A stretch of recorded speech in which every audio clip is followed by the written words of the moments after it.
sont déplacés ici à Gao, qui sont essentiellement de la commune de Talatay. Mais avant cela, je tiens tout d'abord à vraiment remercier avec un accent particulier vraiment la communauté haute de Gao, qui ont accueilli nos parents, qui ont fait de la place à notre communauté et qui ont toujours été à nos côtés. Je tiens vraiment à les remercier toutes, sans exception aucune. Je tiens aussi à remercier le gouverneur de la région ainsi que les forces de défense et de sécurité pour tout l'appui et l'aide aussi qu'ils ont apporté à ces populations-là. Nous, l'objectif de cet échange-là, c'est d'écouter nos populations, c'est de recenser leurs préoccupations et éventuellement c'est de voir dans quelle mesure est-ce qu'on peut interagir avec les autorités ici, autant politiques que sécuritaires, pour essayer de pallier à ces différentes problématiques qui ont été posées ce matin ici par différents interlocuteurs. Comme vous le voyez, dans l'Assemblée ici, vous avez des chefs de fraction, vous avez des marabouts, vous avez des élus, vous avez des jeunes. Donc toutes ces voix-là, ce matin, se sont exprimées. Et on a pris en compte toutes ces préoccupations-là et nous allons les partager avec qui de droit pour essayer vraiment d'aider ces communautés, d'aider ces populations-là, afin qu'ils puissent désormais pleinement s'intégrer dans la vie quotidienne des Gao. L'autre objectif aussi, c'est de préparer notre rencontre d'échange ou le meeting qu'on va tenir le jeudi prochain.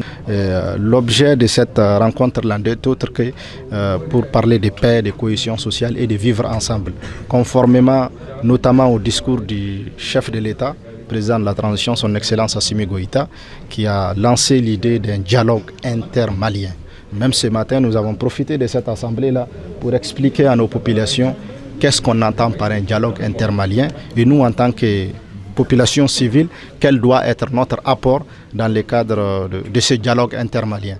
Et cette réunion-là tombe vraiment à pic, c'est ce meeting-là et cette rencontre-là d'échange, lors de laquelle nous allons vraiment profiter pour aussi apporter notre contribution, nos propositions, nos suggestions par rapport au dialogue intermalien conformément aux orientations que le président de la transition a données. Nous avons bien noté aussi les lignes rouges que le président a fixées dans son discours, notamment les caractères unitaires de l'État malien, l'intégrité territoriale du Mali, la laïcité de l'État malien et l'unicité du pays.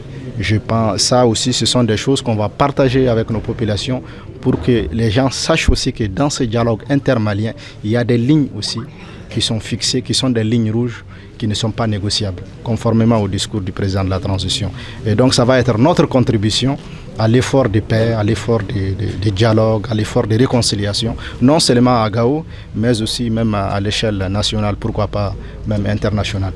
Donc sur ce, vraiment, je tenais aussi à remercier la presse pour tout ce que vous faites pour nous, parce que c'est grâce à vous, notamment, ces messages vont être non seulement écoutés par toute la population de Gao, mais au-delà par toute la population malienne et même à l'échelle internationale. Donc je tiens à vous remercier, à vous féliciter, à vous encourager pour l'accompagnement que vous avez accepté de nous accorder ce matin. Merci beaucoup.